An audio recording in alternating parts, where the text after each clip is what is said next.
Welcome back to the Lucas Oil Slick Mist 200 for the ARCA Racing Series. Out in front, it's Kyle Fowler and Ty Dillon continuing to lead this field, and it looks like Ty Dillon's going to take a peek to the outside, maybe get some clean air on the front of that nose, see if anybody will go with him. He may have an overheating situation. Looks like he's intentionally moving backwards a little bit. Yeah, I don't think he wanted to do that. I think he had to. I think, like you said, Phil, maybe too much tape on the grill. So Ty Dillon will get hung out as he crosses the stripe. We cross the top of the hour. I'll welcome everyone to enjoy this first race of the 2011 season. Joining us now in the booth, we've got David Reagan. David, obviously you've got a little experience around this racetrack, but the new surface maybe levels the playing field a bit. Absolutely. I mean, I kind of wish I was out there going right now. It looks like it's pretty up here. I tell you, this is the first time I've been up here and I've seen the racetrack, the newly paved track from a high spot, and they've got it looking good. But David, you have to admit you haven't seen anything quite like this in the Cup Series, where everybody just rides around like these guys are doing right now, lined up. I know this is a little bit more fun. I think the two-car pack certainly produced some real fast laps, but I think once 43 guys get out there, you're going to have some tight packs, and you can't push for 500 miles. You just can't do it. David, is there somebody out on the racetrack that you're pulling for here? Yeah, we've got an interest. Chris Boucher, which you guys have seen race a lot over the last 2 years. He's finally 18.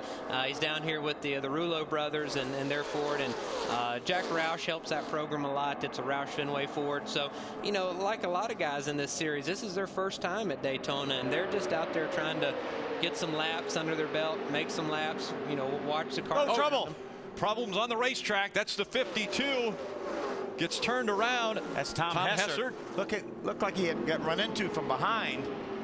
Milka Duna did a great job avoiding him. Another close call for her. Was right in the middle of that, but was able to avoid it. Great job on her part. Yeah, that's great. That just a one-car incident. I know that's the second one where we've had a car right in the middle of the pack get turned around, but with only a one-car incident. But what a tough break for Tom Hessert. Kenny Schrader's team. They're going to run full time this year for the championship, and this is certainly not the way that they wanted to get started. He was running 11th. Let's take a look at what happens. Oh, he slowed down in front of him. Yeah, he had to check up. The guys in front of him let up a little bit, and he got run into from behind. Yeah, a little damage to the 41 of Ty Dillon. He made some contact. Yeah, it looked like he got the left front fender just a little bit, so I'm sure they'll be down pit road. See, there he is going around right now, but he did make contact with that left front fender. One thing that's helping all these drivers, Milka included, is there's so much grip that when you turn the wheel or when you make an evasive move, the car doesn't get sideways, doesn't get out of control. You're able to drive through some of these really tight incidences like we saw right there. Yeah, a year ago, you couldn't get slowed down. If you turned the wheel, you would slide and get all out of shape. So that's absolutely the truth. Look at the damage to the right side of that, as well as the left rear. After hitting the wall, a lot of damage for Tom Hessert. Not the way he wanted to start 2011. Yeah, that's too bad for Tom. Another great job at Milka Duna. Man, oh man, she's been close to both incidents. And I think we were talking about on the 41, they were concerned about a little fluid coming out. There may have been some water blowing out of that car is what they may have been seeing, because I do believe he got hot and had to get out and get some air. I think he may have just been losing a little water out the overflow. Look at this, the way the body starts to just fall apart on that racetrack. We talk about the 41. He was up front early. What's going on with him now, Ray? Yeah, Darrell, it wasn't the fact that he was overheating. It's that the leader, the 15 car, was spraying water out. So they felt like he was the one overheating and maybe in a position to blow up. So let's go down to the other end of Jim and we'll start pit stops. Our race leaders are coming down pit road, led by 18-year-old Kyle Fowler. Leading this race down, his teammate Steve Arpin is directly behind him through the opening. The 15 is in. You can see they're doing fuel only, no changes. Steve Arpin in the middle of your screen talked about the car being a bit tight. They wanted to add tape, fuel only for him as well. Ray? Down on my end, Jim, we're looking for the 41 to come in. He was dropped back in the pack a little bit, so they don't expect to have too good a track position when we restart here. You see the wedge wrenches going in. They're going to make a track bar adjustment, also wedge, get him fixed up. Lots of fuel going on. It'll be a 4-tire stop, and they expect this to be the last pit stop. But he's going to have a long way to go to get back to the front. It's a good shot of Ty Dillon.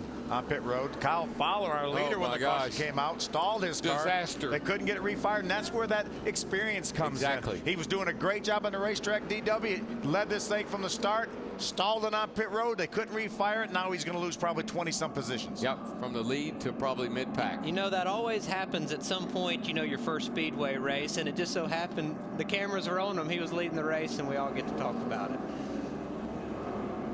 You see as they make repairs to Ty Dillon's car, we made contact with Tom Hessert. Yeah, a little bear bond going on that left front fender. 40 right here. Right in front there. The 52 has to check up. Just a touch. Close call for Milka Duno. Difficult situation for Tom Hessert. Stay with us.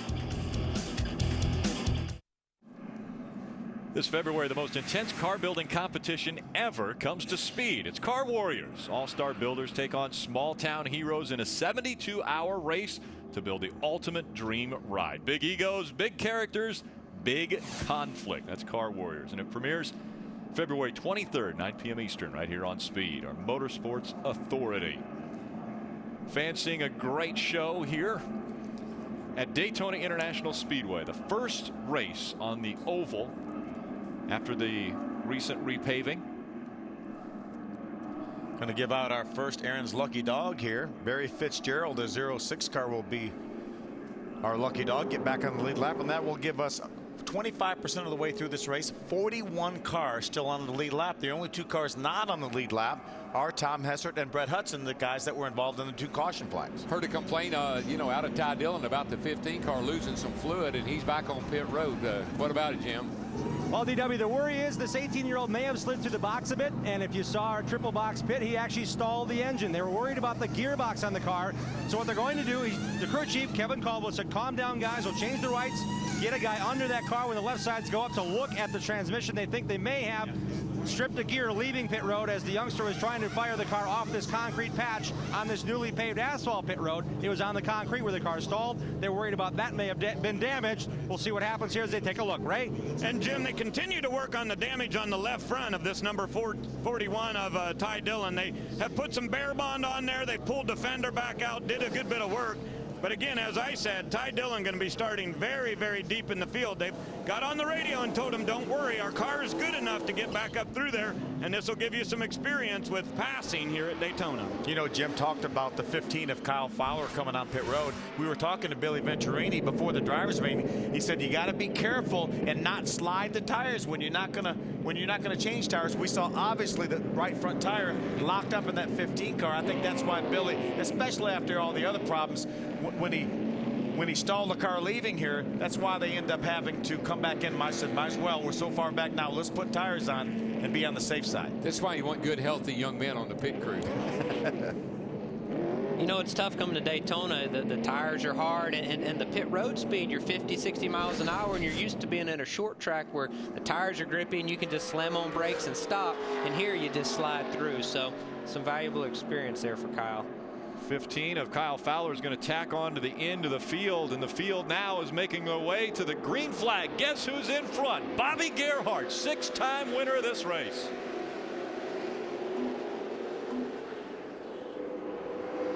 And 77 of Joey Licata not up to speed as quickly as he would like to be, and some of the guys jump to the outside of him and the inside to get by him. James Hilton right there, Frank Kimmel going by. James restarted up in the 3rd spot. Frank now gets by the 48 of James Hilton. Have we 76 years old? James Hilton is 76 years old. And Frank was one of the ones that kind of grouped up behind the lead pack when the race started. Now here he is, kind of forced into being up front. James Hilton, one of the few guys here in Daytona racing this week and next week that have been on the old surface prior to the one that we just repaved. I think James may have raced on the beach even. I'm not sure. Well, he was Rookie of the Year in the Cup Series in 1966. So. What year were you born, David? 85. So my parents were about 15. I just want you to know, David, that was a really good year. Yeah, I bet. Really bad news for the rest of this field with Bobby Gerhart out front, because both Bobby and his brother Bill, crew chiefs for this team, said this is the best race car they've ever had at Daytona. Well, I tell you, that old car looking up on the outside there, it's got a pretty good head of steam if he could get some help. Frank Kimmel pulled out But as you can see, if you pull out, nobody goes with you, woe be unto you. Right behind Bobby Gerhardt, that's 17 of Chris Buescher. What's happening with that team, Ray? Well, interesting, Rick, to think back. The Rouleau brothers have been coming to ARCA races for 25 years, and Gary Rouleau calling the shots on top of that pit box. He just told Chris, you get your bumper right up on that 5 and hold the bottom throughout the rest of the day. Guess what? We're done pitting. Just go race and have fun. Jim? This is not the first rodeo for the crew chief on the 15 of Kyle Fowler. It's his first Super Speedway start behind the wheel. But Kevin Caldwell talked to ARCA officials for the last lap and a half, convincing them that that little bit of residue I saw on the back panel of the 15 car was fixed. There was oil on the back. ARCA said you might want to bring that down. He said when we looked under, we didn't see anything. They're going to leave him out there. So our front row starters coming from the back of the 15 did, to my visible vantage point, have oil on the back. So again, Ty Dillon had something to complain about, but they kept the 15 on the racetrack because Kevin Caldwell talked to the officials, and they're staying out. Well, Jim, sometimes you'll overfill, like even the gearbox, maybe get a little too much oil in it, maybe too much oil in the engine. It'll blow some of that out in the early going. We saw that shot of Ty Dillon just in front of Kyle Fowler. Remember, that's the way this race started. Ty Dillon on the pole, Kyle Fowler on the outside. Now those two are going to have to work together to try to get back to the front. We talked about the 5 cars out of Venerated Motorsports. You see right now Hal Martin leading that pack up in the 5th position. Kyle Fowler back in 33rd. We know he has a strong car, but as you mentioned, after that late pit stop, he's back to running with Ty Dillon in the 32nd and the 33rd positions. Billy Venturini mentioned to me before the start of this race, we definitely have team orders. These 5, if they can work together, they need to work together until near the end of the race. And he said at that point in time, then it's in the driver's hands. Then I'm not going to tell them what to do. But up till the end of the race, I want them working together to try to improve all their positions because the Venturinis want to win this race. That bright yellow car on the outside there, Frank Kimmel, he was running second there for just a few laps on the restart. Pulled to the outside, couldn't get anybody to help him. I think he's got a pretty good car if he could get a push here, but just can't get any help up on that outside. I haven't seen much from the outside of UDW. No, it doesn't look good. You've got to have at least 7, 8, 9 cars to stay together and keep going. And you look on the bottom, you've got, the top 10s all tied together. So it's tough to make that outside work. So, yeah, he needs somebody up here in this front pack to pull out. That's break right. the draft up a little bit, and maybe he could get a suck up to him. But I think you get a lot of these guys, there's still, 50 laps to go, and they say, man, we just want to ride. We just want to ride. So it's tough to make that outside work, with just 3 cars now. And David, we were talking earlier before you joined us, and these cars aren't like the cars you guys are going to be running, the Sprint Cup cars, because the bumpers don't line up. They don't do that hookup where you run around here all the way around this racetrack pushing each other. Yeah, you just can't push quite as good. And these are the old style, Sprint Cup cars that we've run, years ago. So I think that, the COT cars are something special about them that allows them to hook up like that. But, these guys are getting experience. They're making laps, learning. And that's probably not a smart idea to get up and try to hook together the whole race. We're seeing 2 and 3 wide back behind this lead pack, led by Bobby Gerhardt out in front of the field. Well, we want to thank David Reagan for joining us up here. David, best of luck. I know you've got qualifying tomorrow to get into the big show. Our UPS car's fast. You guys do a great job. We always enjoy watching you. And I'm going to get up top and watch the rest of this race. It should be good. Very good. Thanks a lot, David. Stay with us.